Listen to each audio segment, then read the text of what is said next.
What up, bros? Welcome to another Brograph Brocast. I'm Dave. And I'm Matt.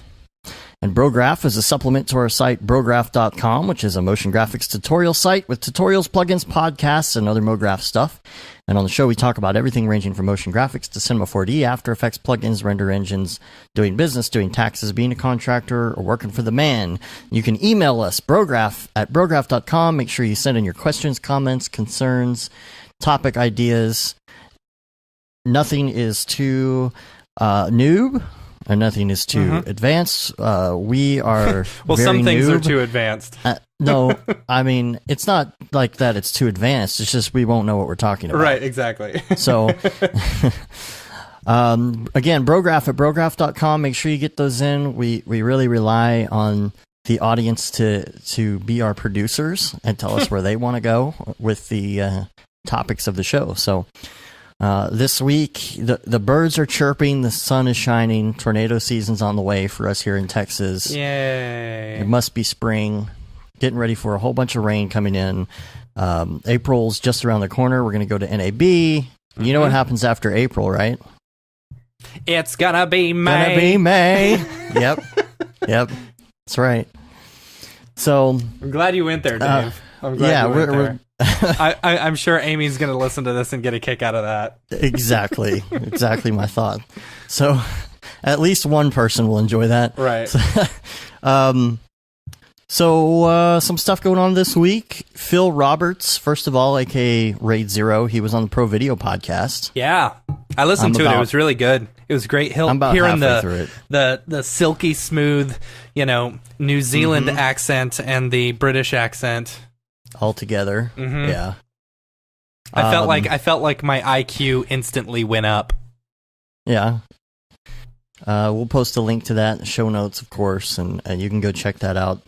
And there's a couple different things coming up. First of all, can I ask a question? What is up with Equestria girls? Can we just see, you don't have a daughter. I don't know. Is Equestria girls that My Little Pony like girls thing? Yes, it's the My Little Ponies, except they're human. Yeah, that's weird. For some reason. And it's like, wait a minute, isn't this just like a normal cartoon? They're not even ponies, and I don't understand. It's just like another show with just random girls. Yeah, I don't know. I'm like, how does this work? So they're not the ponies, but they're girls. But no one explained. I'm so confused. She's like, no, these are the My Little Ponies. I'm like, but those aren't ponies. Those aren't ponies. Those are girls. But she's like, yeah, but they're the ponies, though, but they're human. I'm like, so it's just like a cartoon about some humans. Yeah, but they're ponies. I'm like, okay, I don't get it. Can somebody explain to me what's going on? And also, is Pacific Rim 2 coming out soon? I think it already came out. Is it already out? I have no idea. I'm going to have to check it out. You remember we were at NAB last year and we were checking out the bar, as you do, in the casino, and Pacific Rim was on. And so all of a sudden there's all these graphics guys. I totally forgot about this. Yeah. That was hilarious. So we're sitting there all like trying to figure out how they did certain effects and stuff like that. It's pretty good. So I'm looking forward to 2.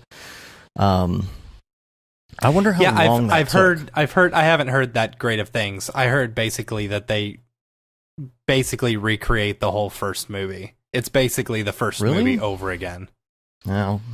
At least that's the review. I've never seen the first Pacific Rim, And well, you saw the parts of it like I did at the bar, yeah. I mean, you don't have to hear it, let's be honest. You just have to see it. Right. I know. So, going back to your cartoons earlier, but, by the way, those of you who have not seen the new Muppet Babies, it is straight up legit. It is so good. I'm going to have to check that out. So, like, I like that they copy, like, the previous Muppet Babies, where they're actually bringing in, like, footage from, like, the first episode. They brought in the giant ball rolling down from Indiana Jones. Right. And so they brought that in. But since all the Muppet Babies are 3D now, like, it's not, and they actually bring them into these, these scenes and stuff, and they light it like they're actually there. It's very cool. And Interesting. Fozzie's fur, dude, that is like, it gets me every time. It's so good. And like, it's got the jiggle on his ears and the fur goes with it. And I'm just like, dude, way to go. Way to go. If anyone knows what render engine they're using, I would really like to know, because I know that Jim Henson, the production company, they really like to use Redshift, or at least they are in their show. Really?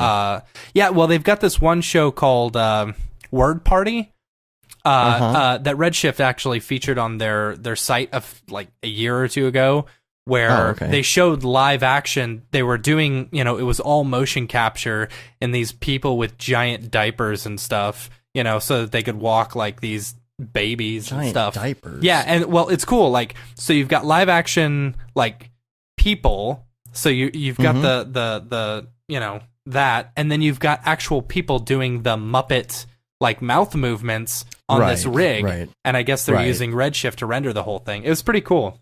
That rig is something they developed for Sid the Science Kid. Yeah. Sid the Science Kid is awesome.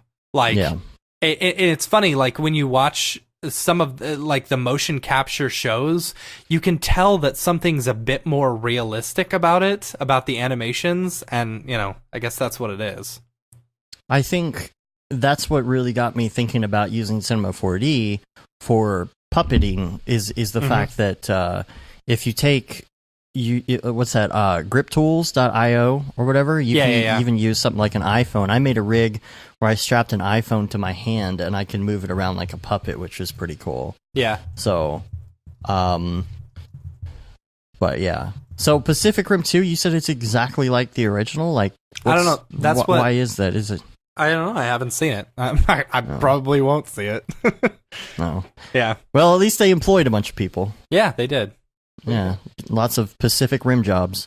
So, where's my bell? I need to dig up. Thank you. Thank you. You do. You do need to. I'll just rely on you. Yeah, just say, ring the bell. And if I don't like the joke, I'm not going to do it. Oh, see, that's why I need my bell. All right. Anyway, Luminous update. All of you who own Luminous should have gotten a 1.3 update that we did. If you bought it from iDesign.com, you'll be receiving that soon. EJ has it as of this morning, so he should be distributing that. And we're getting the feedback on the Pacific Rim jobs in the chat. It's pretty funny. Starting early today, Grant says, yes, indeed. So this is something interesting that I came across with Octane. I was not aware that whenever you used Octane before, if you were using color values, I believe, you could not go above 1. Right. It's a float value 0 to 1. And I don't know I don't think it was like this before, because we ended up with a glitch in 3.08 Octane because of it. You can now go above 1. Yeah. Manually. Which I don't understand why, and I don't understand why they... an accident. Like, they accidentally forgot to set the limits, yeah. Well, because you could take that limit like crazy high, and all of a sudden it will... Like, if you have it in an emission texture, it makes it brighter. Oh, yeah? Yeah. That's weird. So that's what it was. So if you're using our plugin and you put something into Octane 3.08, you would get this crazy red color that was just bleeding everywhere. And it's because it was so ridiculously bright on emission. And I was looking at it and I was like, why is it doing this all of a sudden? And so I realized that in my espresso, I had something driving color temperature values to match on certain things, and it was set to RGB values that were translated from somewhere else. So what was going on is, before it was translating to a value of 255 on the red channel. So what would happen in the old version of Octane is it would say, well, 255, the max we go is 1. So it would just stay there at 1. So what was happening now is now that you can go over, the 255 is being translated as actual 255 in red. So that's why you were getting that crazy red bleed coming through so big. So that was fixed. A lot of other little bug fixes. I fixed a lot. For example, Octane sample rate default used to be 100, and they changed it to 1 at some point. So I changed that. All the defaults for that are back to 1 now. What else is in there? They changed it to 1? Really? Default sample's 1 now instead of 100. Interesting. That's really interesting. That's been going on for a while. We just hadn't updated it. I think it's in our software. I bet you anything it's because of the people understand the ratios a bit better. You know, it is a little easier. Yeah. And then what else? I'm trying to think of what else. What else did I change in there? We had a couple light leak things. We had some source size issues. I changed a lot of defaults essentially. Yeah. The range mapping between the power. Nice. Yeah, and the power, and I think the power levels changed. Normalization is on by default now. That's something different.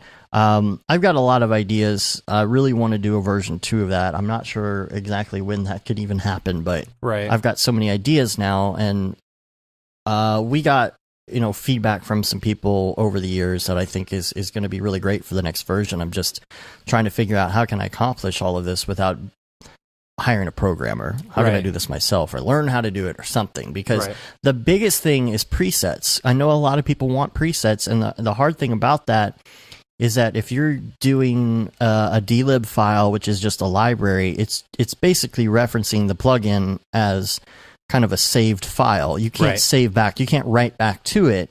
And so that becomes a whole other animal when you start doing that, because then it's just like C++ and all this other stuff involved, and it just becomes super complicated. And so we'll see. I wonder if you could because you're setting up wherever the whatchamacallit, you're setting up a position or a file path where the HDRs are going, I bet you anything you could do like custom 1, custom 2, custom 3, custom 4, just put in those custom ones and then have them point to no, you couldn't do that. Yeah, you could have them point to the text folder. But you would have to have them specifically, you would have to have someone rename them to custom 1A, custom 2, custom 3, custom 4. You would have to do that. You'd also have to, but you'd have to dump your plugin into the preferences folder instead of the main library folder, or else it's going to lock the dlib and you're not going to be able to save. Or you're going to have to just resave it yourself in your own custom library. I don't know. It's I'm not sure the best way to go about doing that, but I'm going to figure it out. Yeah. We'll get there. Yeah. If somebody is interested in and knows how to do that kind of programming, I would love to talk to you. Yeah, for sure. Where we can save settings, because in the texture plugin that I'm working on too, there's all this stuff I want to do, and I'm just put it kind of on the back burner because I don't know how to program it. Right.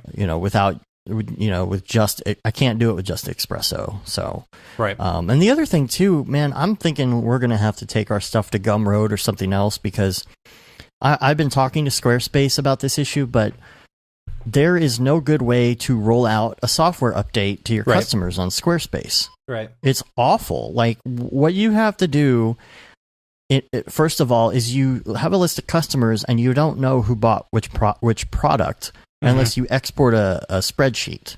And then you go into the spreadsheet, and then you have to go in and individually mark the people who didn't buy that so that you can see just the Luminous people. That's annoying. So I did that. And then we had hundreds and hundreds of customers, and on each individual person, I had to click their name, wait for a pop-up, go to the email tab, go to Refresh Digital Goods, and hit send and say, yes, I'm sure. How long did that take you? Click on it. Hours. Jeez. I sat there for hours clicking on customers. And so I've been talking to Squarespace about it, and they're like, oh, you mean people want to update software? It's like, yeah, dude. Yeah. And nobody else has this question. I found one question about this on the internet, and nobody answered it in their forums. And they're going to submit it as a feature request. But I'm like, this system works really well for what we do, but it's just missing that, and that just kills the deal. Yeah. That kills the whole deal, because the bigger we get, the harder that's going to be to roll out. I don't want to do that every time we do a point update. Yeah, I agree. You know, fortunately, we haven't had to do a lot of point updates, but I'm sure we'll get a lot of people sending suggestions on what we should use. It was just nice that everything was all rolled into one package. Yeah. I don't know. I really like Gumroad. Like you mentioned that. I do. I enjoy Gumroad quite a bit. We've been chatting with the French Monkey about, selling all of his stuff, which I'm still working on getting that all up and going. So look forward to that soon. But so Gumroad, like, especially for artists like us, when we're selling other people's products and stuff, it makes it really easy, because it's a big difference than, like, say, so EJ sells our plugin, right? Right. And he gets a cut from it, from all of his sales. So he just sends us, a check or PayPal or whatever at the end of the month. Well, with Gumroad, you can set up affiliates, and then, through all the links and stuff, they click on the link on your website, and then it automatically, pays you, which is cool. That's really cool. Plus, you got to trust that the person you're working with keeps good track of it. Like, we sell Pixel Dirt Shader, and so I've got to go through and keep a spreadsheet every month and go through and see how many we sold and add up what our cut is, and then send a PayPal over to Pixel Lab. It becomes a lot of work for people on both sides. Yeah. So and then you got to update other people's plugins. Like, we have to update Pixel Dirt Shader when there's a new version too. So and we have to send those out to those people individually. Yeah, it would be much more convenient just to be able to upload it to Gumroad, the updated version, if they do this, and then just say, send out a mass email saying, "Hey, there's a new version." Here it is. Click. Yeah. Of course. So I don't know. So we've also got another Corona tutorial in the queue. I meant to get to it last week, but I ran out of time. We were posting all the other videos. We had a lot of content that went out last week. Yeah, we did. We didn't even get to all the content. So all the DFWC4D videos are out. If you haven't watched those, there's ours, EJ's, David's, and Mitch's. Those are all really great, so go check those out. We did a clip, actually, last week of Jules on the show as a separate clip. Man, that got like 3,000 plus listens already. Really? Yeah. Wow. That's around 3,000, I think. That's pretty good. That took off. So, it's pretty good, I guess. Tokyo Megaplex says those DFW vids are amazing. Oh, thanks, man. Thanks. What else? We're gonna do live tonight. We're gonna have live Octane Monday. This is gonna be interesting. So this is gonna be basically, you and I are just trying to come up with a real, not anything too complicated, but a cool little intro thing for our new reel that we'll be putting out at some point, because we have all this content we've done over the last year and a half. We have the reel edited. We just do not have it. We don't have like an intro or something. We have an outro. It's just our new logo, Ooh. But we're gonna go through the whole process. So what I plan on doing is setting up my iPad into the stream as well, and using my pencil to maybe like sketch out some stuff, and then go through the process of going to the internet and looking for inspiration and putting reference images in and saying, okay, I like this, and I like what they did with the color here. And just going through that whole entire process. Is it boring? Probably. but it's one of those things where, the nighttime streams, I don't expect a lot of people to be on, but I just kind of put it on just to have it there. And anybody who wants to turn it on and just kind of like have it on while they're working and maybe chat it up a little bit, we just do that. I might as well turn on the stream while I'm working. So right. You get to hear Dave breathe for 5 hours. No, I play my jazz music in the background, so don't worry. Yeah. So Thursday, there's going to be the Redshift Thursday as well. I talked to Liam, verified that. Possibly a tutorial.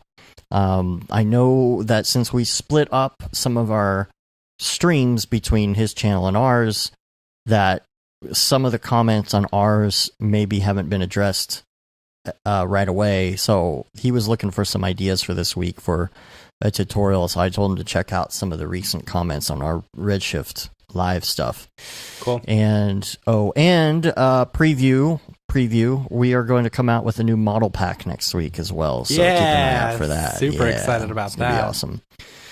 Been working really hard on that. I'm going to try and finish that up today. So let's see. So we got an email from Nick Barham, who said building a 4X 1080i. I think he meant 1080 Ti C4D Octane machine. Hey guys, love your podcast. I'm thinking about building a C4D Octane PC. I'm considering having 4X 1080 Ti's, but I've been struggling to find a decent guide on which hardware configuration to go with. I want to get the most out of each card. Have you got experience with this, or could you put me in some resources or configurations I could work through? Pretty sure I'm going to work with liquid cooling as well. Ooh, good luck with that. Thanks for your assistance. Keep up the good work. I want to get into liquid cool, but I don't have the time, money, or skill yet. Yeah, just get one of them open air cases and put a couple of fans next to it. That's what I do.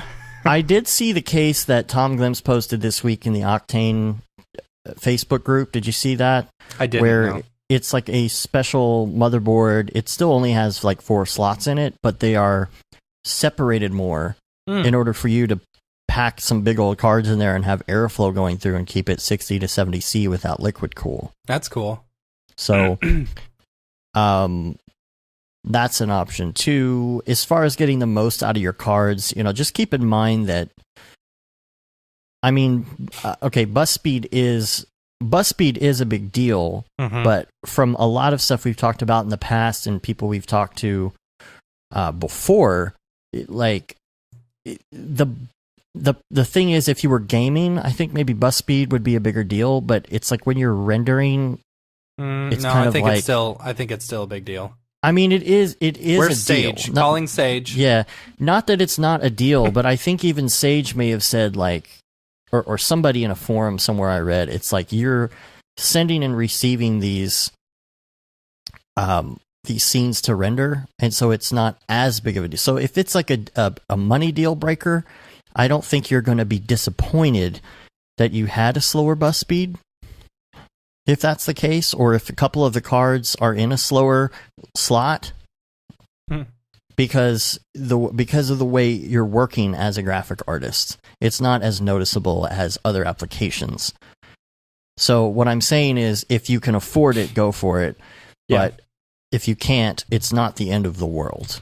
Yeah, if that makes sense. My answer to that email was, hey, come join our Slack and ask for Sage. Right, exactly. As far as getting the most out of your 1080s, there is slightly a slowdown if you're powering your monitors off of those 1080s. So maybe keep that in mind, or maybe make sure that if you have like a 2-monitor setup, that you're hooking them both up to the same card so that you can do low priority on one 1080 and have all the other ones be fully dedicated to your rendering. That will help a little bit. Of course, water cooling is going to make a huge difference, because then you can overclock and you can get a little more out of that. Just be careful with the overclocking. Be real careful. And be careful with running that water through that PC, bro. Yeah. But I do think if you get on our Slack channel, if you post a list on, PCPartPicker.com, that people can check that out. You can help with that. Perry's in the chat room. What's up, Perry? Yeah, we're going to SIGGRAPH. We go to everything. Yeah, we'll be at SIGGRAPH. Are you going to be at NAB? Let us know.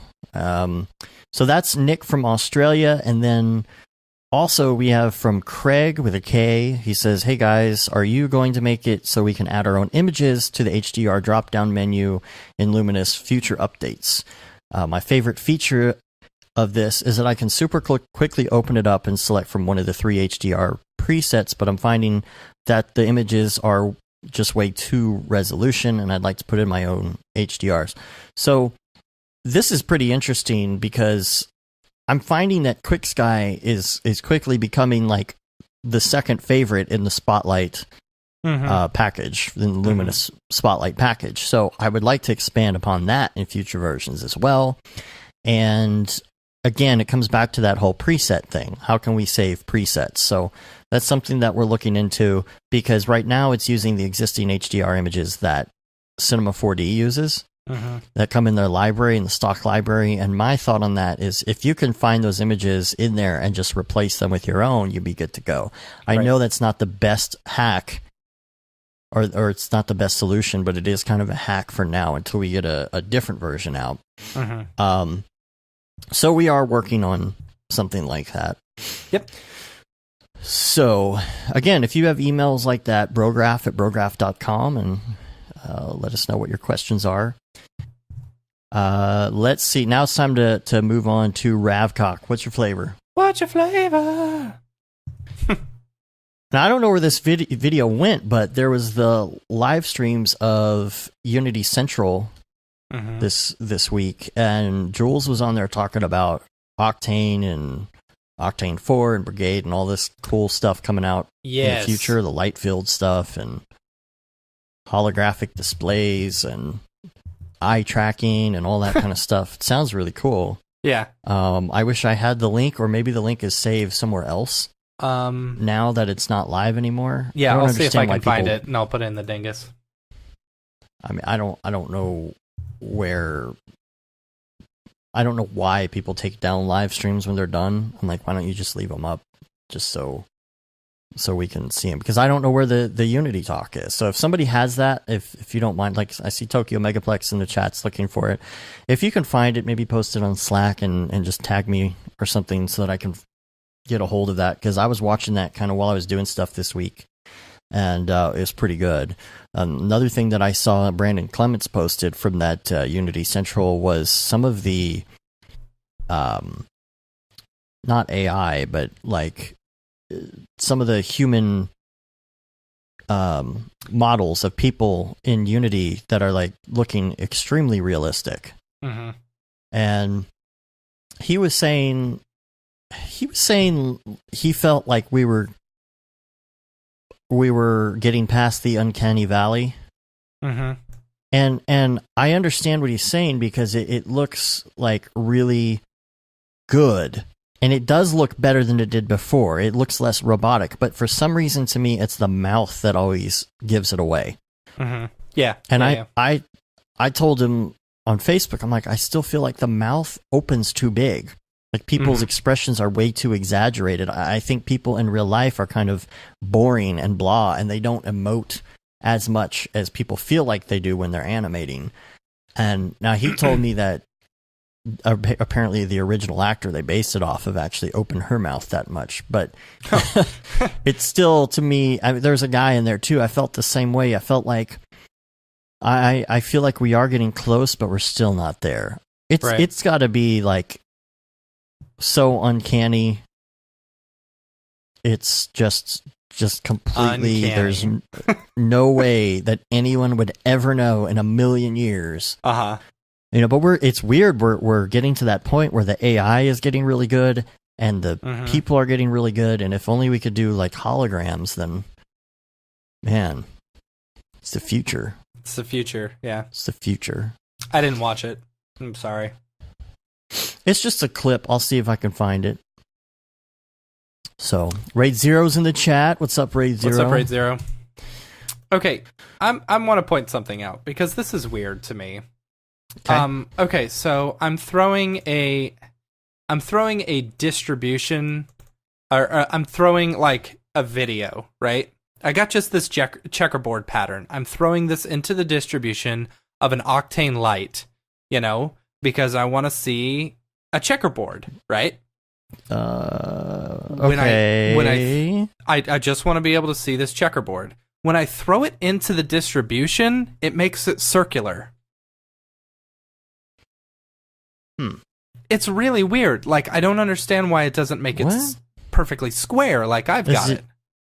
Check the projection. On what? Oh, yeah. Don't you have control over that? That's right, because, okay. Never mind. Thank you. Are you like making stuff while we're doing Yes, I am. I'm sorry. The thing is, like, I don't know. I've been one of the biggest requests with Luminous is being able Yeah. to put in like animated video in the gobo texture and stuff. And like I've played around with this so many times, and I have a way to do it. You have a way to do it? Yeah, I figured it out on the side. I got a file somewhere where I did. I don't remember what I did. See, because like it just image textures inside Octane, I feel are like super broken. You know? Hey, I missed the comment, but I'll have to. Do you have a bigger comment thing somewhere? Do I? Do you have the comments listed? Yeah, somewhere? I've got them all. Okay. Somebody was asking about why they didn't include portal lights in the new version of Octane. Why do you think the portal lights is not included in Octane? Oh, probably is it not? They don't work. I didn't know that, but apparently they didn't. But I would say it's because they don't work.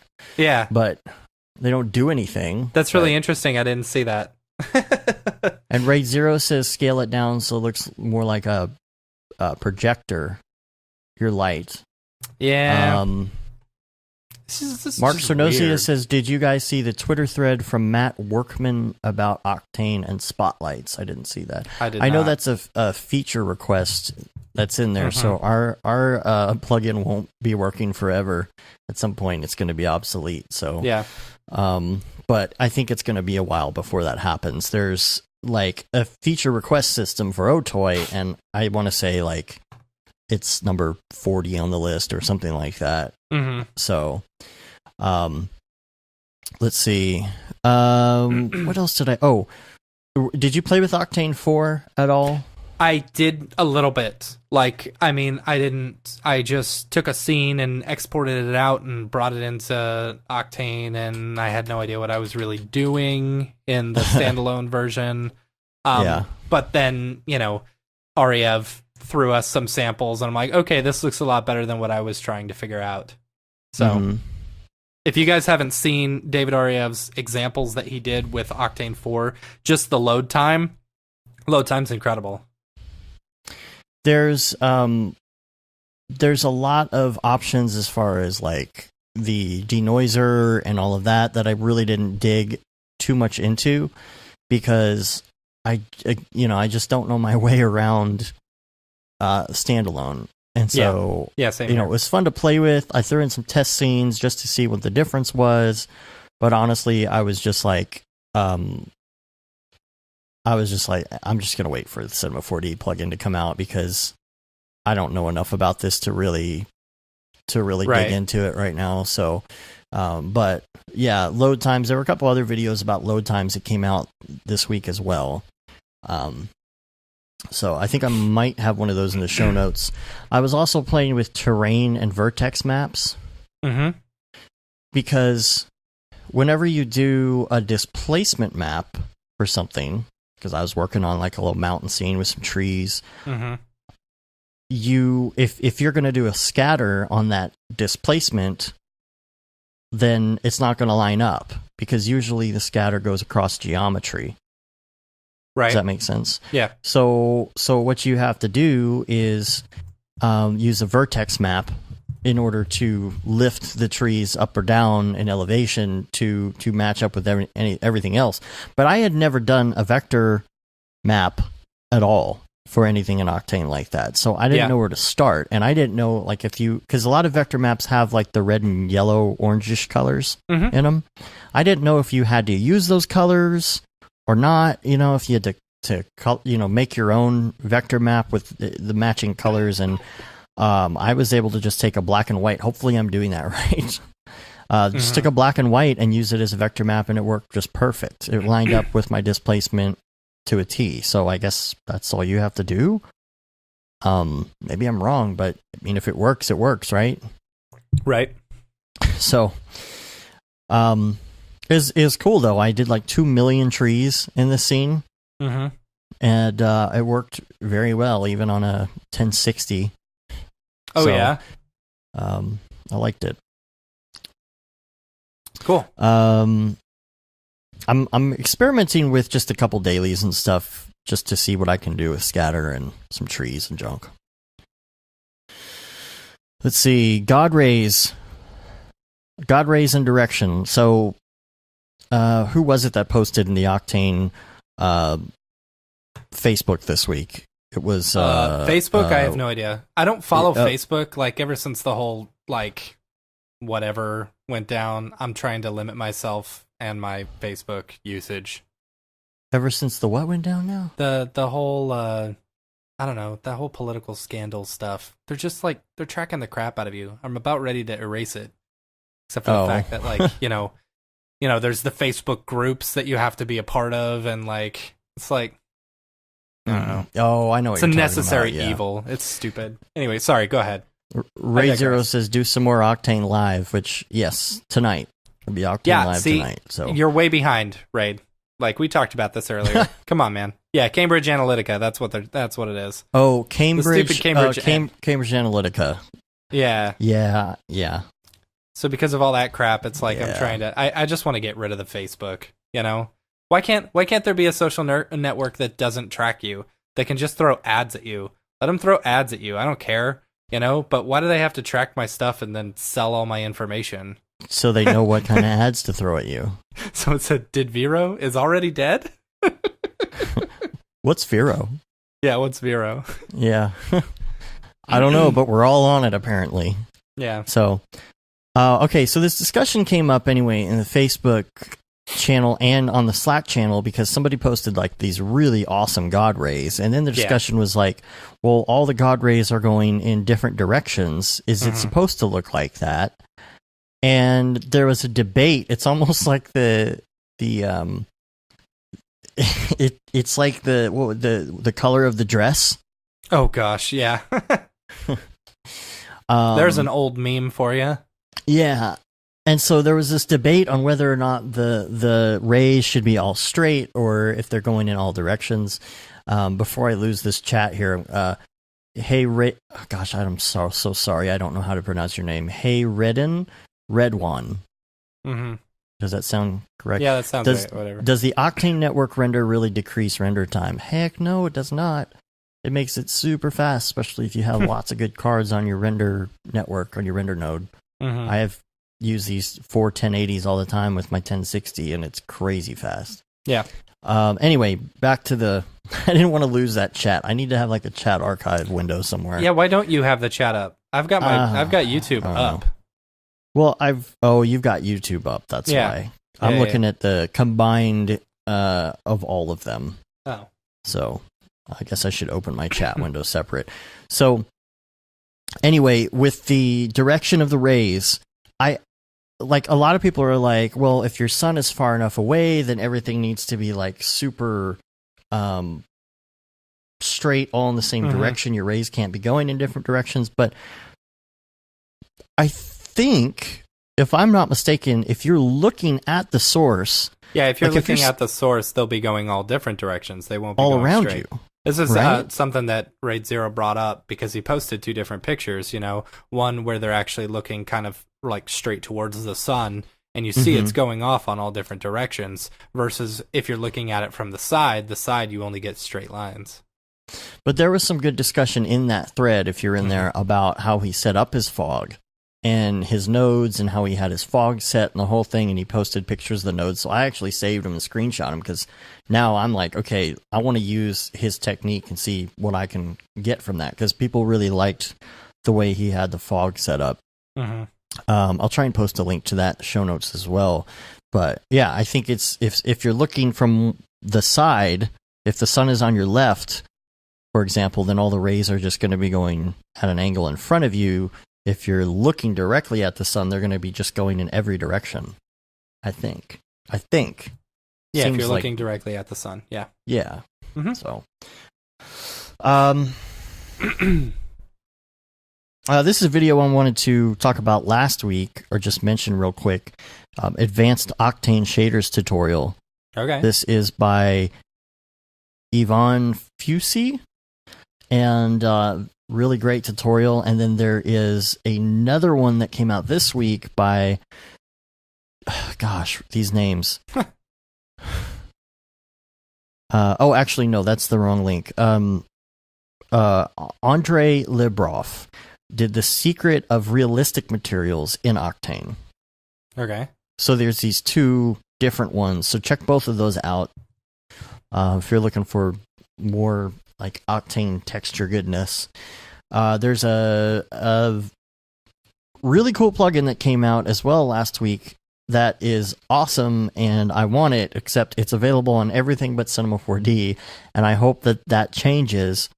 It's like a Substance Painter live link for everybody except for Cinema 4D. Oh, really? So 3D Max, Maya, Moto Blender, Houdini. This is Zolati Studio. Mm-hmm. Man, everything's so hard to pronounce today. What's the deal? And basically, it's a live link for Substance Painter, and I would love that because you can just kind of flip back and forth and work in something native that's a little more intuitive for texturing and painting, and then just flip back to your 3D program and Octane or Redshift or whatever. But there's also a really, really, really amazing Behance gallery by Creators Diets. Good Lord, the names today. It's Workshop CGI, and it's such an amazing piece. I don't know if you saw this or not, but it's like this workshop with all of these different I haven't looked at it. You never sent me any of the stuff. links in the dingus today, so I can't go and look at them.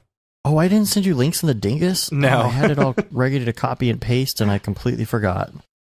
Sorry. That's okay. I can't send it to you now because I got secrets in Right, there. because it'll I can't go reveal. over my face or something. Yeah, it'll probably go over your face, too. Let's see. Other things in Ravcock today. V-Ray Render Cloud, apparently, Yeah. is would just, I don't know if it was just announced, but I just saw the link on Twitter, so I'll be interested to see what's going on there. My page froze up where I was looking at it. So they're doing their own Render Cloud, new render service comes equipped with a host of new features. I mean, of course, they want to get in on this Render Cloud game, so they're going to go for that, you know. Mm-hmm. V-Ray Cloud is currently available to a select number of early access users. Beta, blah, blah, blah. I wish there was a little more information on what it is. It's just a video, so, you know, this literally came up like the second we started, and so I don't have any information about it, but I will post a link in the show notes if you're a V-Ray person and you're looking for a solution for rendering. And I wonder if they'll allow any other ones, or if it's just V-Ray, you know? I would say probably just V-Ray. Probably. It'd be interesting to see. And then there's this whole thing on Octane displacement that came out on Facebook as well. I know Raid Zero commented on it, that he's discovered it and talked about it a little bit. Raid Zero, this would be a great tutorial for you to do on Brograph. This is who is this? I apparently deleted the name by accident. I apologize. All right. He said, I don't know if this is common knowledge, but I discovered today by experimenting that you can mix Octane procedural displacements without baking to an external file or doing it in Photoshop. You basically have to use a baking texture node for each procedural displacement. Then you can combine them with the cosine mix texture node, followed by another baking texture node. The loading of the scene is slow because of the numerous texture bakes, but it's a nice way to experiment, and you can bake in the final texture once you're happy. Now, me personally, I found a way to do it using Cinema 4D procedurals and layers. It is a little heavy, but it does work, and I need to possibly post something on it because I did get it to work. I was able to do procedural mix stuff. But, of course, this is only something that's going to work in Cinema 4D because, you know, in the background, it's converting all these things. It's not something that you could translate to any other version of Octane or standalone. Right. So, there'll be a link to that. There's also a picture of the node setup. Cool. So, other topics today. Number one, something you and I have been talking about is not just having goals, but setting hard goals on paper. I think a lot of times what happens is you're so busy with what you're doing on a day-to-day. If you're a contractor, you're trying to get work, you're making phone calls, you're doing the work, and then you forget, okay, well, what is my overall goal? And where do I want to go? I think this is slightly touched on in Mitch Meyer's talk at DFWC 4D. But like it's like you and I have a lot of side projects we're working on, but we can't tell you, that kind of thing. And a lot of times, some of them go the wayside, some of them stick around, or some of them just simply take a long time to finish because you get caught up in other stuff. And I think it's good to have hard goals that you actually write down and you do dates because you lose track. It's easy to lose track, and you may have it all in your head and. Super easy to get caught up in your regular projects that you're doing. You're just day-to-day stuff, You start panicking because you got to pay the bills and then, start trying to go get some work instead of actually working on some other stuff. Yeah. And then before you know it, it's been months and you're like, oh, I was going to do that thing 2 months ago and I forgot. Or you just don't ever do it at all. Right. So we're going to experiment with that and see if that helps us because... goals are good, paper goals are good, but I think hard dates are something that I know I need to personally work on. And another thing I wanted to ask you about, this is something that came up in, I want to say Slack, and I can't remember who it is. Sometimes I just like jot these things down really fast, but let's say your rate is X. But you work 2x faster.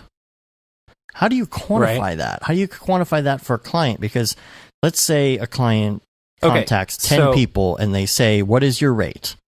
And they all say $500. Right. And then you look at their work. What?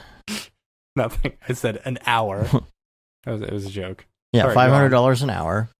And remember, it's $500 an hour, and then they say, "Okay, well, that's cool. We want to make this thing." I don't.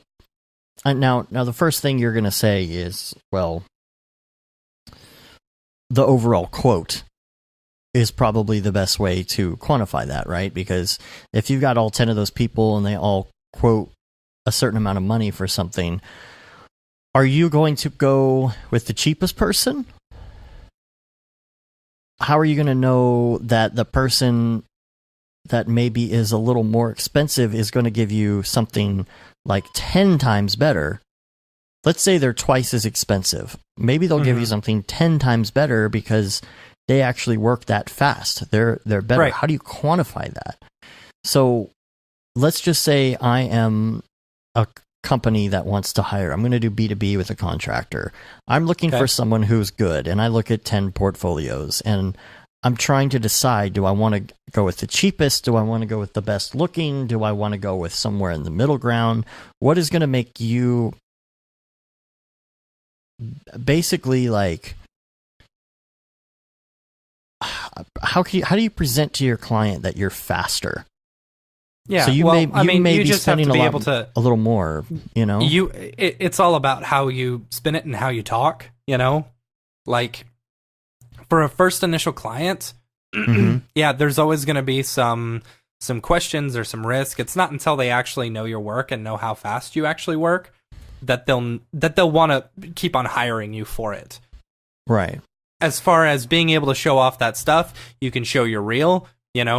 And you can say, I did this in this much time, this in this much time, this in this much time, as you're showing it off, if you want to do that, But the thing is, if you're say, for example, you're charging $500 a day, right? So you're charging $500 a day, and all these other people are charging $500 a day, but you're twice as fast as these people. You should be charging more. You should be charging slightly a little bit more. You should be charging like $650 a day, right? And if the client says to you, well, this guy over here is $500 a day, why are you $650? You say, because I can do twice as much work in that 1 hour than that other guy can for the same price. So you're going to be actually saving money by going with me for $650 a day versus them spending 2 hours. So you're basically spending $1,000 with them versus $650 for me for what I can do for the same work. Right. Right. That's and the other part about that is how do you get across to a client that you're more organized or that you have better project management, because all they're doing is looking at a reel. Yeah, I mean, I don't necessarily know if I'm hiring someone, yeah, I would ask for, I would hope that they would stay pretty organized, and everyone has a different way of doing it. You won't really know until the end. And Raid Zero brought up a good point. He said that's why we normally get people in for smaller projects first. Yeah. And that's really what they do.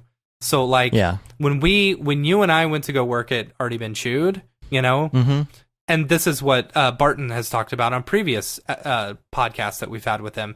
He doesn't send the freelancers like the biggest projects and hope they can handle it. He leaves all the big, awesome work to his guys and has the freelancers handle some of the smaller stuff, And really, up until you build yourself a name with your freelance clients, they're not going to know how well you work. So they're not going to send you the biggest projects that they have. They're going to start off with some of these little projects, some of the stuff that may not be as important for them or that they know based upon your reel that you could probably handle, So then with all the other freelancers they've used, they'll know, oh, this didn't take this guy that long, Right. Guy or girl. Yeah. So. Anyway. But how do you get it across? I mean, other than just showing your demo reel and saying, yeah, this, you notice this piece, this took me this much time, blah, blah, blah, this piece took me this much time. My rate is this specifically because I have been working in this industry for a long time and I have been able to, find ways to go about stuff, I use the plane effector on everything. You could also kind of put it the other way and say, I could do this in the same amount of time for the same amount of money, but it's going to look twice as good. Yeah. I don't know how you looks are all, that's all an opinion, Right. What may look good for you may not necessarily look good to someone else. So I wouldn't say base it on that necessarily. To a point.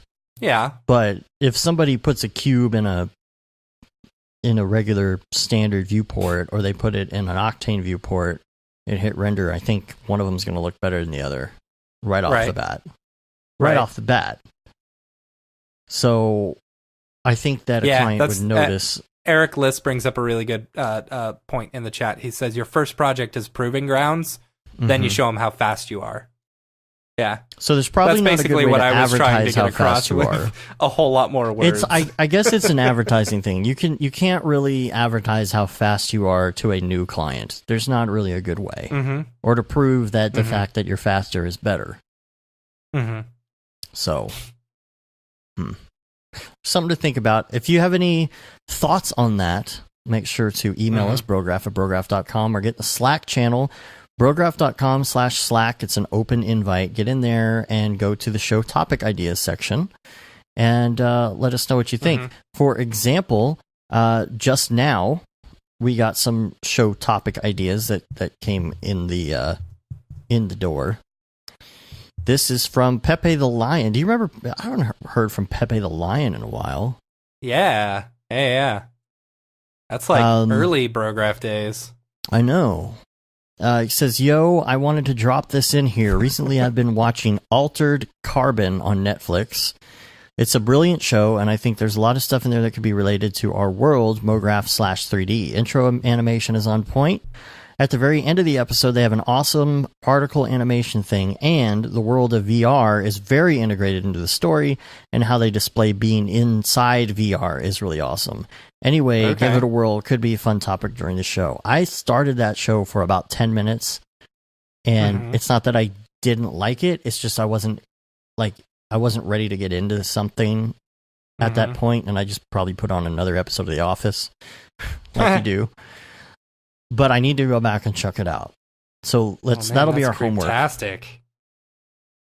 That'll be our homework. Cool. Check out cool. Altered Carbon and just look at the graphics. We'll come back and we'll reconvene. See, it's like Oprah's book people club. Keep on sending me all these new shows, or I'm seeing stuff on Netflix that looks really interesting. But as a married person, you have to watch. Someone who owns if you're their gonna own watch business too. Yeah, you only get a couple hours a night in order to watch something. And if your significant other is not into it, or if you two get into a show like we are now that has 14 seasons. What are you watching? NCIS.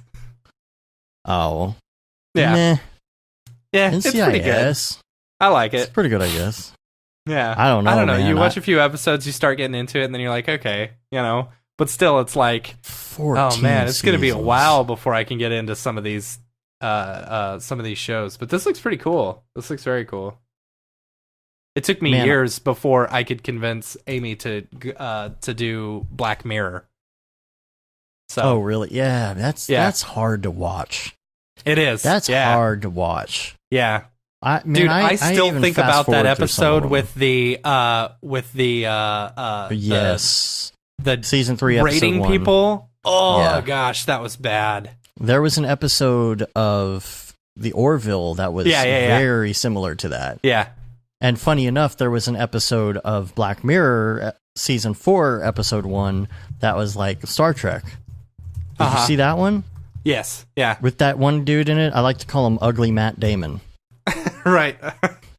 he was like the lackey in the last season of Breaking Bad. Yeah. He was like the one learning from Walt. Yeah. In the last season. I mean, he was Ugly also Matt in Damon. Friday Night Lights as well. Landry was from he? Friday Night Lights. Yes. I haven't seen that. I mean, come on. I haven't seen that. You know me. Right. If it's not The Office, you pay $14 a month for The Office. Right. No, I watch I was watching Family Guy reruns. Right. They took Meth it off, right? Damon. Grant says Meth Damon. I like that. That's pretty good. Yeah. Yeah, where's the bell? Bring out the bell. There we go. Grant, you If get a you ding. Google Meth Damon, he comes up. Really? Oh, that makes sense. I mean, the Google foo on that. I gotta Google it now. Hold on. Oh man, Meth that's so good. Damon. And I should probably check out the image search before I bring it up on the feed, in case there's some naked people. Any boobs or other things? No. No, okay, I don't. I don't I'll see bring anything. up the screen here. That's hilarious. So you can see. Yeah. So this is the two of them side by side. I can't make it big because, Google Images sucks now. Oh, this one, they call him Fat Damon. Right. That's pretty funny. So Nice. stupid. That's great. Tokyo That's pretty Megaplex had that comment. Yes, we'll give him credit for that. Well done, sir. That's hilarious. All right, let's get back to the funny. show. Best podcast yet. There we go. Fat Damon. That'll be the name of the episode. Fat Damon. Okay. The picture of him. Oh man, that's great. All right. Okay, cool. So, where are we in the show? Which one am I? I don't know. Okay. All right. We're going to switch gears a little bit. I want we're to do talking about fun Netflix and Altered Carbon and stuff. Yeah, but I want to do a fun thing now. I think it's fun. You're going to think it's stupid. No, you teased it with me I earlier, teased it and I with already you. think it's stupid. No, I think this is You know what? great entertainment. No. Okay, we should throw it out to the people in the chat instead of me doing it. All right, because I think it's dumb. Yeah, there's all that delay and everything. We'll try All it. right. Okay, All this is called Know Your Brograph. And this is completely this is stupid new. and just for entertainment purposes only. Right. And if you guys don't like it, you don't like it. It's whatever. But I like to try new segment ideas because sometimes they stick, like Beeple's People. Yeah. So this is a rhyming begrudgingly game. stick. Yeah. We won't do this one again. Okay, maybe we will. Maybe. No. People like it, you know. Know Your Brograph. It's a rhyming game. It's a rhyming game. So if I were to say... All right, whatever, go ahead. If I were to say, when Mike Winkleman puts humans into his scene for scale, what is that called?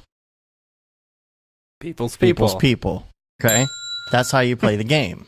All right. So I'm trying to relate this to Brograph or Mograph or industry or something like that. This is like totally ridiculous and full of dad jokes. So just get ready for this. All right. When you're in Cinema 4D, you draw a line that starts in the upper left and it goes down to the bottom right. Using rhymes, what would you call that? I don't know. I can't remember what it was. A spline decline. Right, spline decline. Yeah. Oh, that's right, because I told you that one. I told you that one before the show. And then you were like, don't tell me anymore. So going forward, except for the last one, which when we get to the last one, don't say it right away because I want the chat room to have a second to figure this out. All right. Okay. When you create a brand new plane in Cinema 4D, and you immediately convert it to geometry. I'll give you a clue. It's a brand new plane, and you convert it to a mesh. Keyword. Rhyming game. It's a brand new plane. Fresh Immediately. mesh. Ding! You got it, dude. All right. It's terrible. It's so stupid. All right. I don't hate it because I'm going to suck at it. I hate it because it's a stupid game. You know. All right. Next one. You run out of ping pong balls. No, it's not going where you think it's going. You run out of ping pong balls, and you use saltines instead to do your motion capture. What would you call that? Or Ritz. A cracker jacker. A cracker jacker. You got it.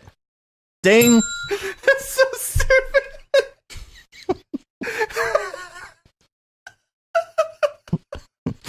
See? All right. See? This is so all right. stupid. All right. Go on. When you crank all your render settings as high as they could possibly go in Octane in order to finish your render. This is going to be a hard one. I don't think you're going to get this. All the way up? You crank your render settings up as high as they can go in Octane to get something rendered. You're never going to get this one. As high as they can go? Max... nope. It's not max? Maximum? No. Okay, you want a clue? Sure. One of the words? Sample. Not maximum sample. It's got a rhyme. I know. Yeah. I don't know. Ample sample. Oh, that's stupid. Works though. Okay. That was dumb. All right. You're in cinema and you're creating a newspaper and you're using the X Particles cloth rig. Okay. What are you making? Keep in mind, you're using X Particles to make a cloth rig, but you're making a newspaper out of it. What are you making? Paper. I need Jeopardy music. Dave's gonna put the Jeopardy music in right here. No. It's a newspaper. It's a newspaper using X Particles. Particles. A particle. Article. Yes, you got it. All right. Stupid. All right. When you have just modeled a juicer of sorts in cinema, and you have to save it out for a client. And you have to save it out for a client? Mm-hmm. Which would be called... A juicer producer? No, you're so close, though. That's pretty good. You're so close. A juicer... Is the word juicer? No. When you model Producer? a air quotes juicer, what else could a juicer be? A juicer? I don't know. A mixer? You're getting closer. You're getting closer. It's very much like a juicer or a food processor. A blender? A blender. A blender render. Yep, you got it. All right, last one. Know your Brograph. Blender render. Yeah, Tokyo Megaplex got it. There you go. All right, last one. And I you know the answer to this, so I got to put it up in the air for a minute. So the chat room I'm not gonna say it. Who's gonna get this? When David Aryev's fiance has to find a restroom. What is Come on. I know that the chat room has this. They're furiously typing it right now. David Aryev's fiance has to find the restroom. This is so stupid. Come on, chat room. Somebody's gonna win it. Somebody's gonna win it. Down. Oh, come on now. This one's easy. There you go. You got it. Did we get it? Yeah. I didn't see it. Perry, a schmoopy poopy. Got it. A schmoopy poopy. Come on, give us a ding. All right. Nah. Hey. Billy, I just saw your tweet. That's awesome. Who's that? Billy Chitkin. He's listening to the show live on his phone or on his in his car as he's driving. It's the future. Anyway, future. Yay. Right. That's the end of the segment. Hooray, it's never gonna happen again. Wrong. All right. Let's go to an email from Dan Jensen. Jensen. This is that cool. one was an easy name. Yes, finally. Thank you. Yeah. All right. So G Monk Gallery Show in Laguna Beach said, "Hi, bros. I wanted to comment. I wanted to commend you on a great podcast. It's an awesome source of information for me about the industry, and especially with C4D and GPU rendering. I also really like when you talk about your experiences on the VR side of things. Since I usually hear about new stuff through your podcast, I thought I would bring you something that might be newsworthy. I'm one of the motion graphics instructors at Laguna College of Art and Design, and I'm helping with organizing a show for G-Monk. Yeah. Which, just honestly, like, G-Monk has been around for a long time. Mm-hmm. Like, and I haven't heard much about G-Monk in a little bit. Like, I feel like I need to go re-up my G-Monk intake. Right. And in less than 2 weeks, G-Monk is going to have the opening for his show in Laguna Beach at our school gallery. I'm trying to get the word out in the area, but there's no real cohesive motion group in Orange County. If possible, would you be able to give it a mention on the show? Mm-hmm. Let's see. April 5th. 6 through 9 p.m. is the opening, and Bradley will be there in person. And I've got Eventbrite Daily that I'll put in the dingus for the show notes. Mm-hmm. So, Eric in the chat is also a motion teacher at the same college. Interesting. He said, even though I did not get to go to the Beeple show in NYC, it was really cool to hear you talk about it on the show. I've been really... been pushing to put our school on the map for motion graphics, lcad.edu. In about 2 weeks in our new AR/VR plus Octane lab, it'll go live. So I'm really excited to be teaching students Octane. Ooh, dude, AR, cool. VR, and Octane. Man, I saw some really cool AR stuff this week, by the way. Mm-hmm. Really cool. Like where they're getting to the point where like you can have interfaces come out of your hand and all that kind of stuff. Really cool. Yeah, totally cool. Did you see that one I'm talking about? I did. I forget where that was. Probably on the Slack. He said, I missed talking to you guys at SIGGRAPH. I was talking to Nick Campbell When you guys were doing the interview with him, you were busy, but I'm sure we'll cross paths sometime in the future. We can say hi. If you have any questions, let me know. I would be happy to provide you with more information. Also, we got to talking, or you got to talking with him on email a little bit about it. He sent us some pictures and said it should be a really fun show. Bradley just launched a brand new site with new projects, so I want to check that out. He's also the latest article on Motionographer right now. He's bringing motion graphics artist Peter Clark, callmeclark.com, and Phil Rainieri, lightform.com, who helped with the show. I'm trying to get a few more big names in motion to come down and hang out that night. We have a small Q&A session with Bradley before the show opening earlier in the day.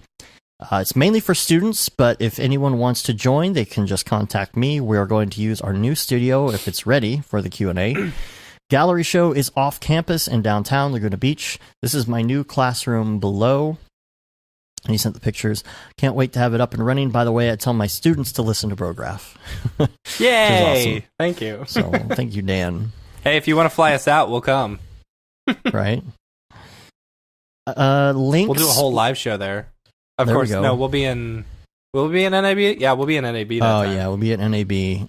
Never mind. I'm pretty sure I'm flying to Virginia like right after NAB too. So, yeah. Oh man, freaking April. CV frame range. This actually came out last week, and we didn't have a chance to talk about it. This is in a Cineversity plugin. It is so freaking cool. So this lets you do the frame ranges that I've been asking for.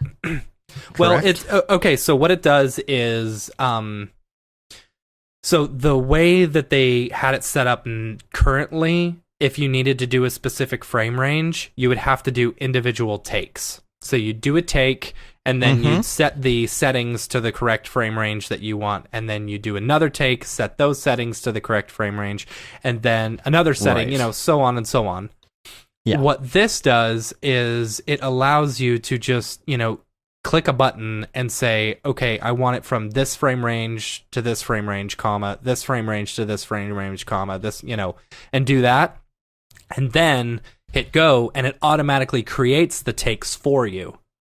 So it's creating all these individual takes with the same settings, and then you can just render those specific takes, to your picture viewer. It's pretty cool. It's very cool. Cool. Cool. I need a link to that. I'm looking right now. For some reason, I don't have my link from last week. I moved a lot of stuff from last week to this week. So, yeah. There's also last week was a jam-packed week. Man, so much content. 8K NASA Star Map HDRI. I'll have a link to that too. That could be super useful. I think that it's basically a star map from the Earth's, from the Earth's point of view. I guess they all are. And this is basically, it's a real photo. It's not a representation or a rendering or anything that they've done. So this is like an actual HDRI 8K photo. Thanks. I'm glad it's all over your face. Yeah, it's all over my face, I'm sure. Thanks, Skype. What's the other thing? I love this idea that Noseman had a couple weeks ago that Microsoft Stopping is Skype? purposely Skype is terrible. They're trying to make Skype bad on purpose. So let's make everything go over everybody's face, and let's make it so automatic volume adjustments happen. What is the point of that? Like, is that to bring you to attention that like someone's sending you a link? That doesn't make any sense. It's if you were full screen video. Yeah, but you can't click on the link. Yeah. It's dumb. Like, at least if I could click on the link, it would be cool, Yeah. But, like, I can't click on the link. Yeah. I don't know. It's so stupid. Hey, Noseman is here. What's up, Noseman? Oh, Noseman is here. Yeah, Noseman, you're right. Skype, it's an experiment to see how long we'll put up with it before we revolt. Yeah. And move to Discord. I feel like Facebook's that way, too. They hate themselves, and they they don't want Skype to be around. They just want everybody to go away. Yeah. So, Epic Games showcases the unreal future of graphics with real-time ray tracing in Star Wars. The only problem is it costs like $100,000 in order to have a rig that works. Oh, yeah? Did you see the live deal? It looks really cool, but people were talking about the whole rig that powered that. I forget what the cost was, but it was tens of thousands of dollars, and it's like, I think it was $150,000.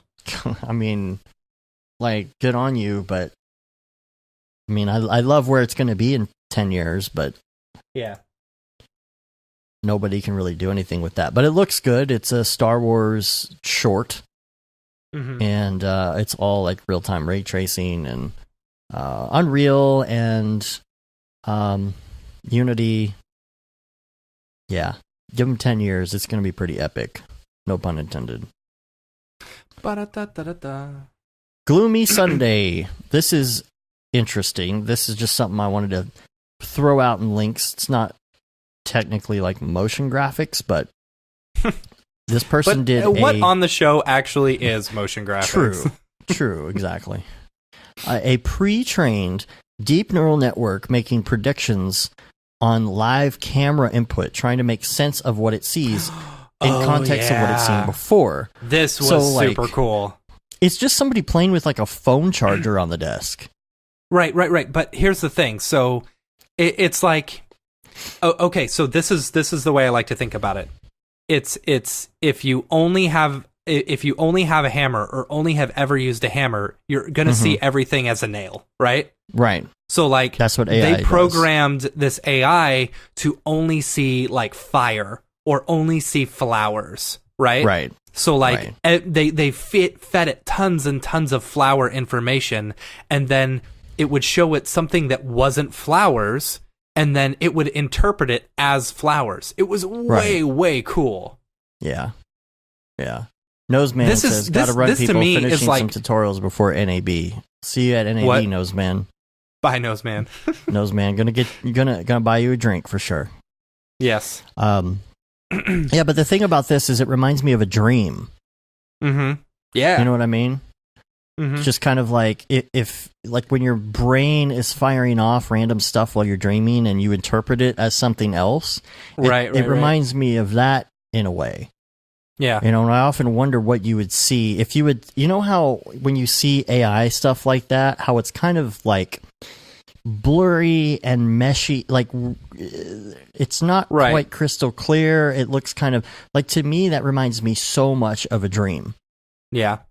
You know, like what your brain would see if you were to hook your brain into a computer and try and like interpret, because I saw that there was a place that did that. Where they were able to get some patterns and figures out of people's heads from dreams somehow, and it looked just like that. It was very weird shapes and like not quite clear. So Tokyo Megaplex says, did you guys see the interview the Blender Guru guy did with Ton Rosendahl, the guy who made Blender? Is that his name? That's cool. Ton, not Ton. Ton, right? Ton Rosendahl. I guess, the guy is crazy cool. I don't do much Blender. Yeah. Yeah. But if you got a link to that, send us that and the dingus as well, and we'll get that posted. Yeah. And the links, do we have any more links? No, we don't. I don't know. No, we don't. You know what it's time for? People, where'd you get that people? People, what's up with that guy? Yay! All right. I'm not talking about Fat Damon. Fat Damon. So stupid. Are you really going to call the episode Fat Damon? Why not?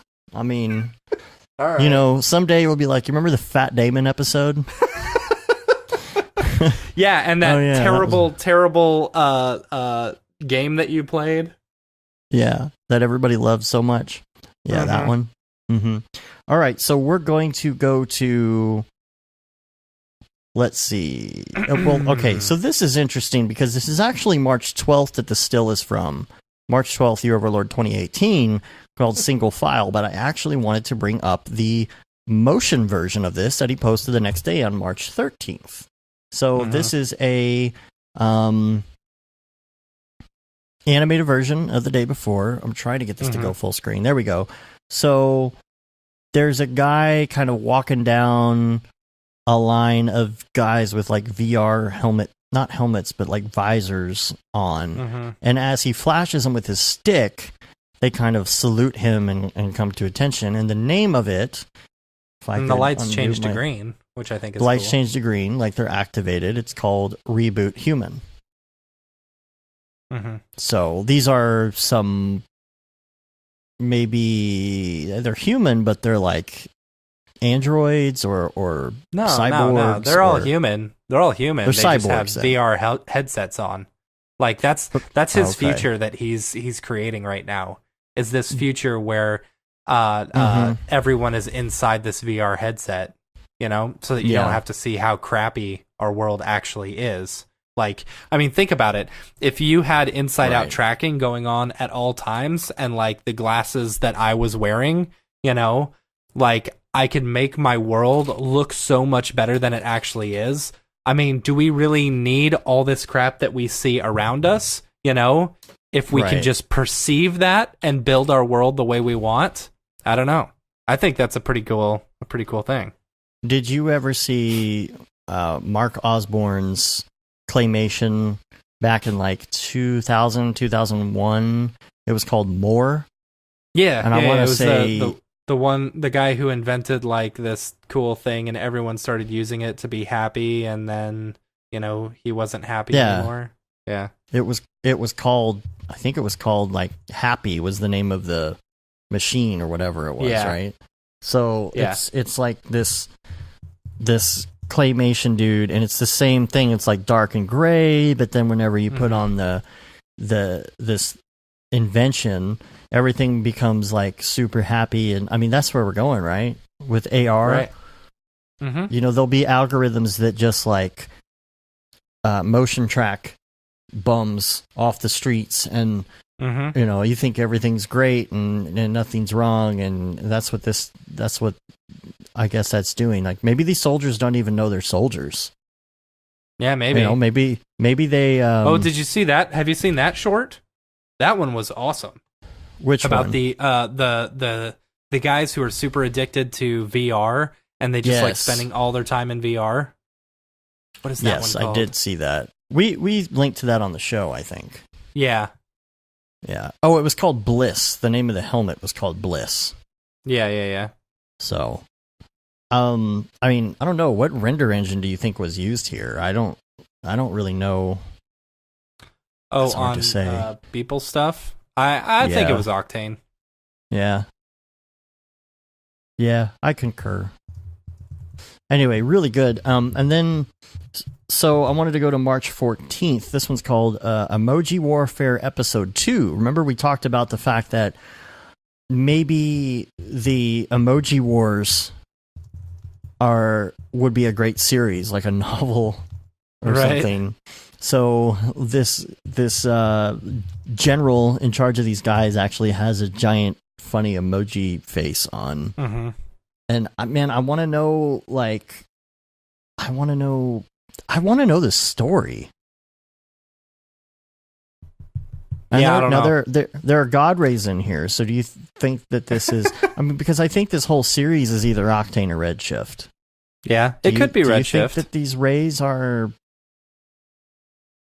Do you think they're done in Photoshop? Do you think they're? No, I don't think they're done in Photoshop. I think they're actually done in. Yeah. Man, we need to have Mike back on the show for sure. Yeah, Mike. Seriously, and with one that we've got coming up, I got to talk to you about it. Oh yeah, that's for true. That's for true. And also, is he coming? Mike, are you coming to NAB? Tell us they're coming to NAB. Yeah, I don't know. Okay, this one is definitely Octane, and this is March 15th. I'm going to say this is most definitely Octane because of the lens effects with the with the shift. You can see like that hard purple and all of that. That's definitely, I would say, a post effect in Octane. Yeah. But what is interesting about this is that here's this hooded guy again. Mm-hmm. You remember, and last time we didn't see his face either. He's turned around and apparently he likes smashing things because there's always debris following behind him. This guy's just trouble. I like that.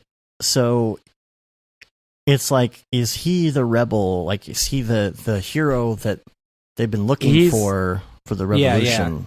Yeah, he's the hero.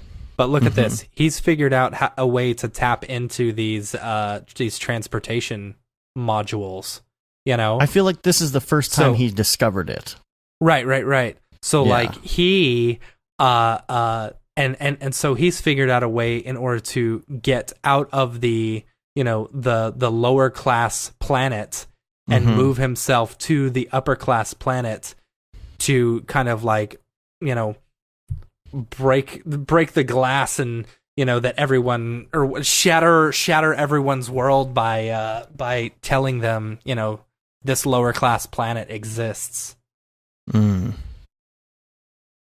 that was the whole rundown at the end. He was getting caught for it, you know. And all the rich elite are saying, well, he's just being paid by George Soros just to rile people up. Who's George right? Soros? Right. Oh, you don't know all that? Yeah. No. I think a lot of people will get that reference. I don't think anyone will. You know, it's a reference to what's going on with these gun protests. People are saying, oh, all those kids are just getting paid to be there. It's like, okay, yeah. So that's really good. This is really integral to the story, I think. And the last, okay, so I just wanted to mention this one as well, because this is just like, I saw this, and I know you saw, and you thought the exact same thing. This is March 18th. This one is called New Home, and this is an example of Beepleception. Because that's what we've been talking about, is the story where they're terraforming Mars as the other planet. Right. Or some other planet. Or some other planet that looks like Mars. Whatever. But it's like, okay, did the fact that we talk about it influence what he did? Or is it a coincidence? Or like, what's going on? But it's like Beepleception, because now we don't know, like, what's going on. Like, is our story influencing the story? Right. It's hard to tell. This or is why are we just come back on the so show. good at interpreting his works of art that, like, yes, this was what he was originally planning. Yes, exactly. Yeah, this is really good. This is, like, to me, this is like when the ship got there for the first time. Yeah, I know. I'm with you right there. You know, like, this will be in the book alongside one of those pages. Yeah. You remember those books growing up where Choose Your Own Adventure? No, it was like there would be adult books, but in the middle somewhere there would be like 4 or 5 to 10 pages of color photos in the middle. It's just, it wasn't any book in particular. It was like, ooh, pictures. You would just go look at that only because you're a kid and you're like, I want to see the pictures. Right. So this will be like that in the book. There'll be random colored pictures throughout the novel, and it will be these illustrations. Yeah. And all the proceeds go to Beeple's people. Yeah. Mike Winkelman's charity for underprivileged graphic artists. Anyway, there's more. We'll start writing that as soon as we finish up all the other stuff that we're working on. Yeah, it never ends. Never ends. Never ends. Anyway, what else do we have? Let's do a VR corner real quick before we get out of here. VR corner. There are 2 links. Isle of Dogs, that movie that's coming out. Yeah. They did a 360-degree behind-the-scenes thing.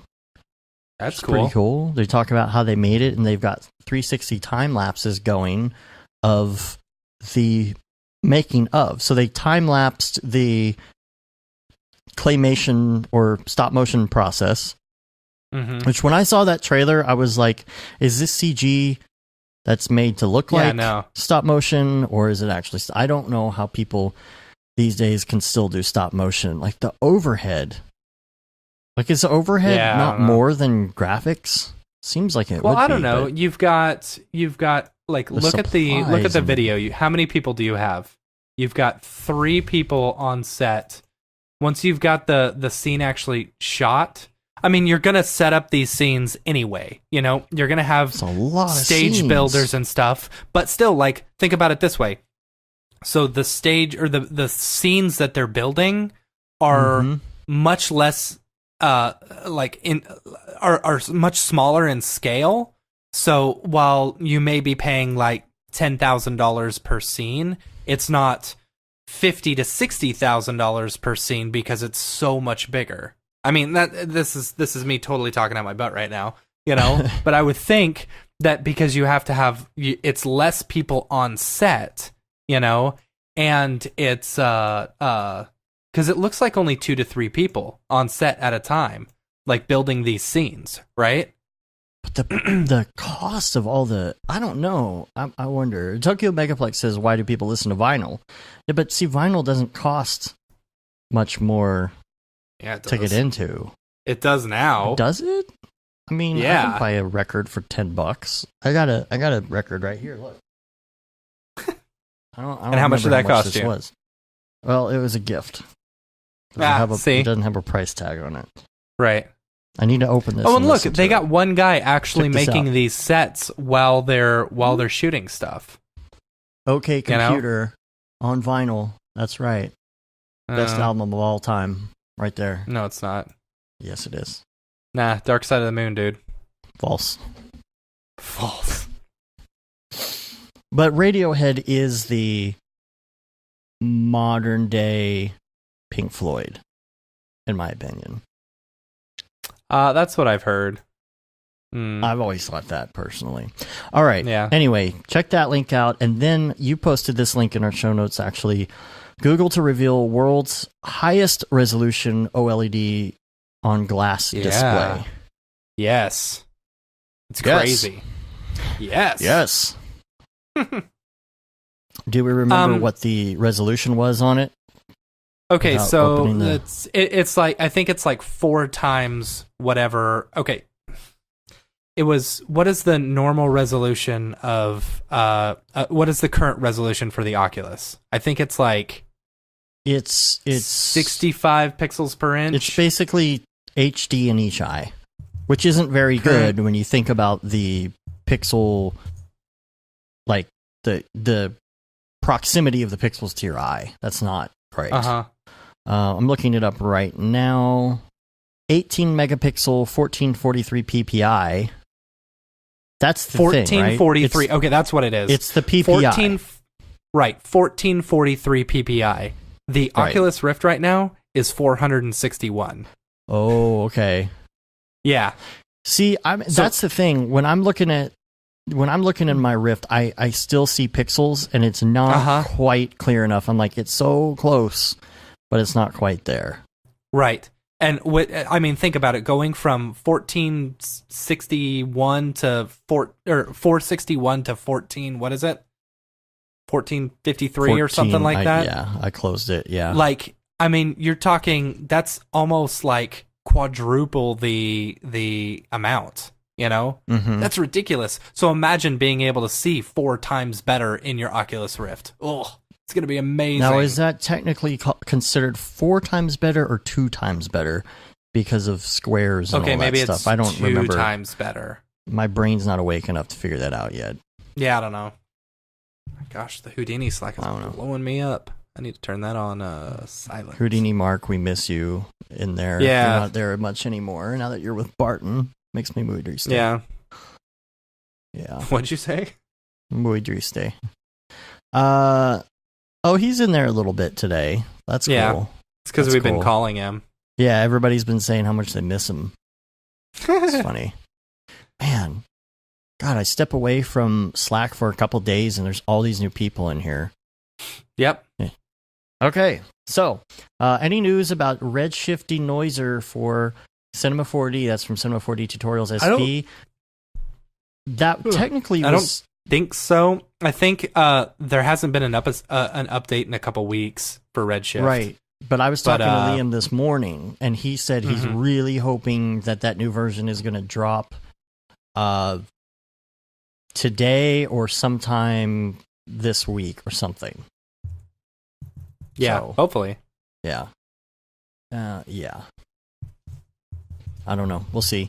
But if there is an update, especially if it has to do with the denoiser, I think that he'll probably hop over to that before anything else.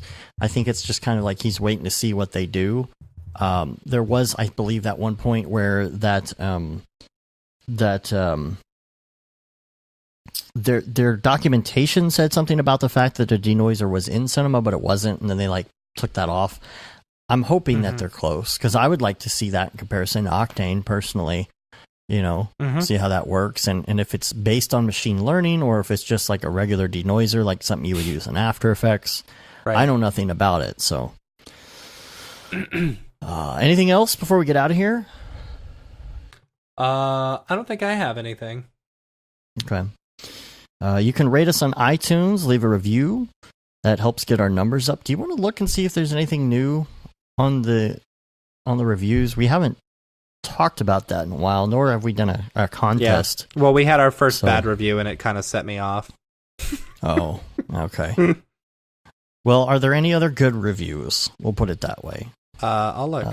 Because leaving a review actually helps us with our ratings on iTunes, helps get us out there. So if you could do that, or if you're somebody who listens on YouTube or somewhere else, subscribe on a podcatcher of choice, because when you do that, even if you're not using the app, you're helping get our numbers up and stuff like iTunes, and that really helps us with our ratings, and more people can find us. So little things like that help. Spread the word. Tell your friends about us, especially if you work in these graphics departments. Tell all your other friends to check us out.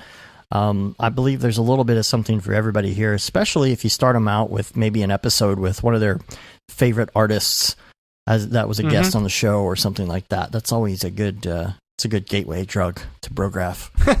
Right.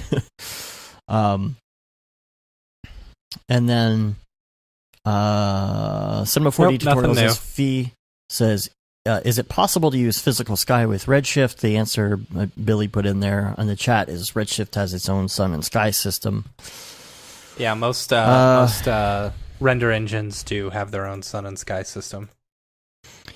Check out our newsletter. Subscribe to that. That goes out rarely, but it's always full of information. I was really enthusiastic how I said that, too.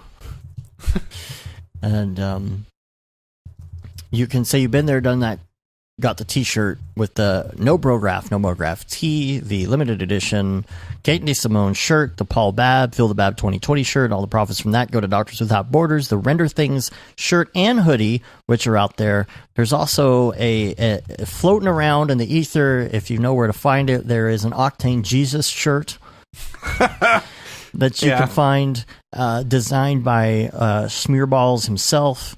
I promised him I need to order one because he lives in Canada and he cannot get the shirt that he designed for us in Canada because Amazon.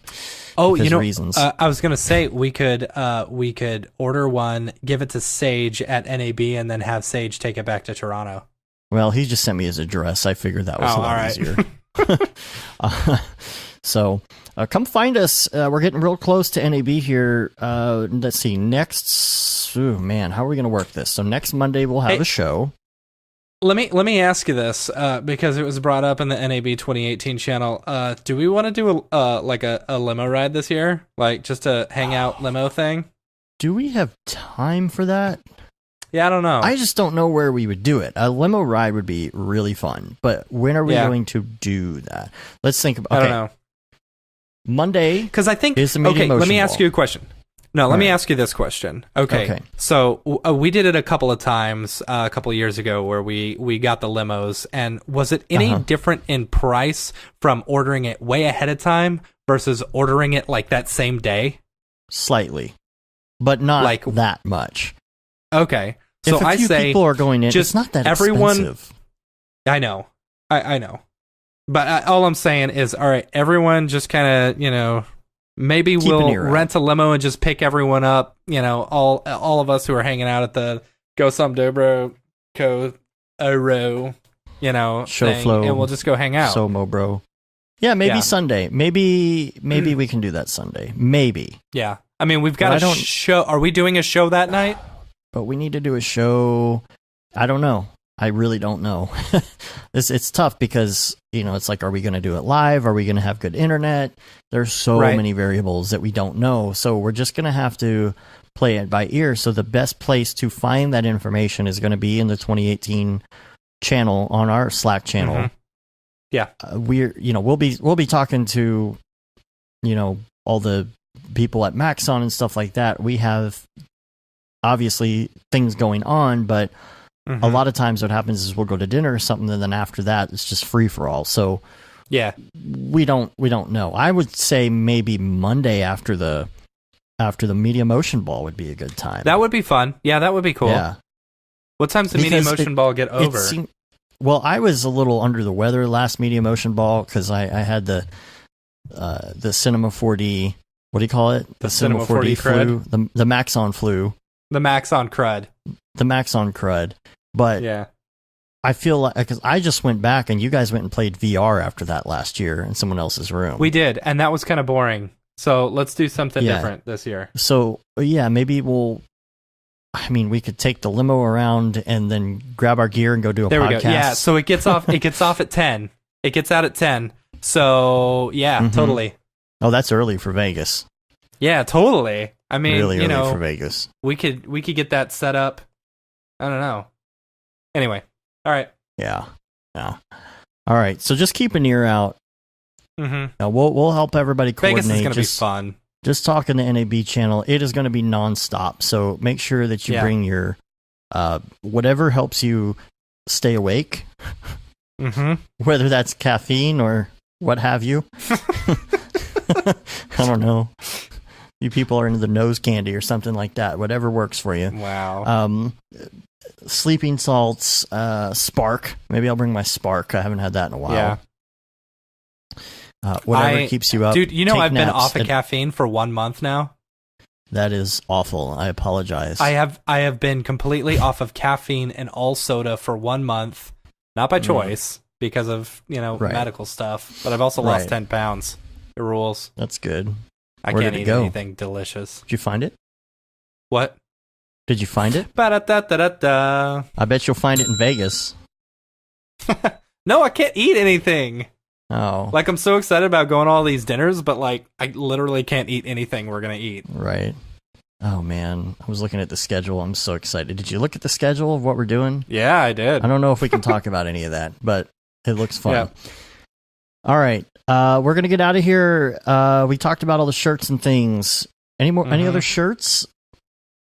I don't know. I think that's it on the shirts. If you guys want a custom shirt, let me know. I'll make one. We're getting really quick at making shirts. The Octane Jesus shirt was made in 15 minutes.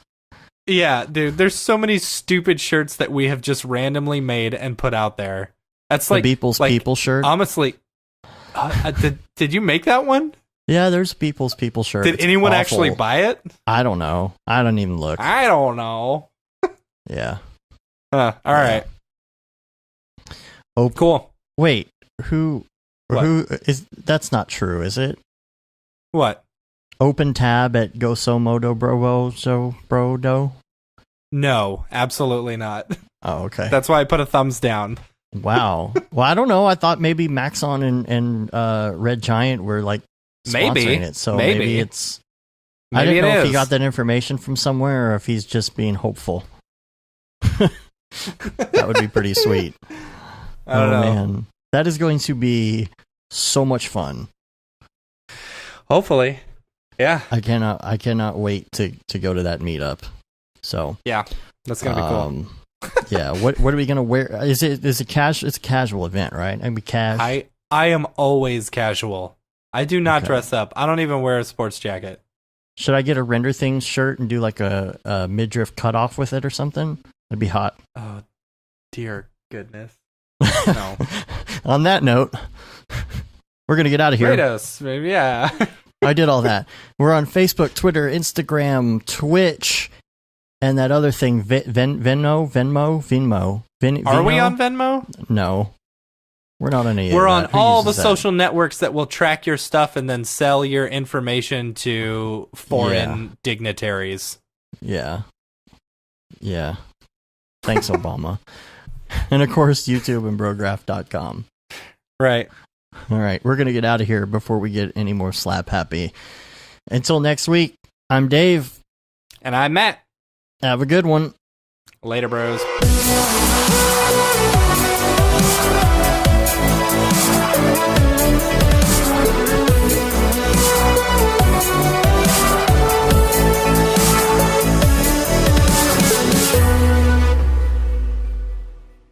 It's pretty good, I guess.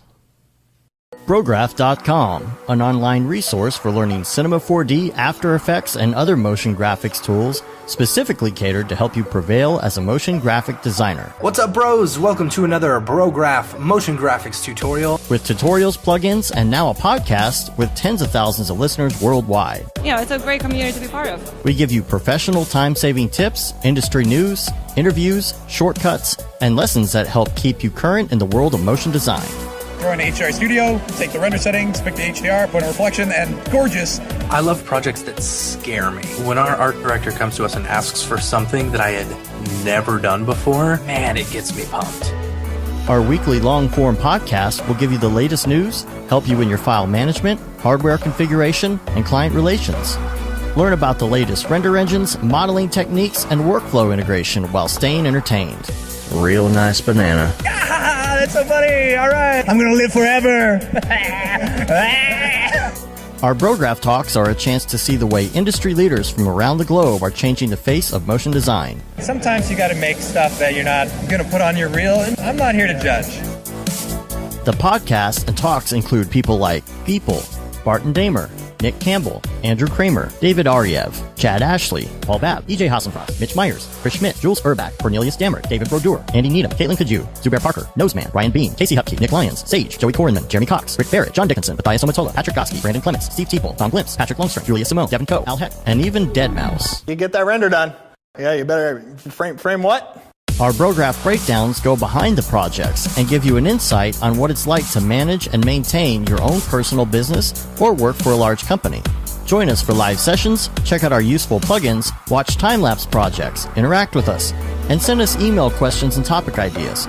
Or just hit the Rando Render button and do an imaginative daily that'll keep you on your toes. Take all your dreams and let's do it! Subscribe today and get automatic updates on the latest tutorials, tricks, tips, and inspiration brought to you by industry professionals Dave Koss and Matt Milstead.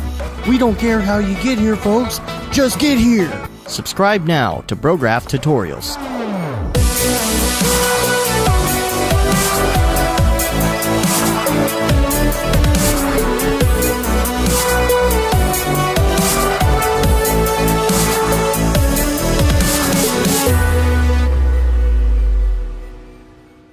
It's pretty good, I guess.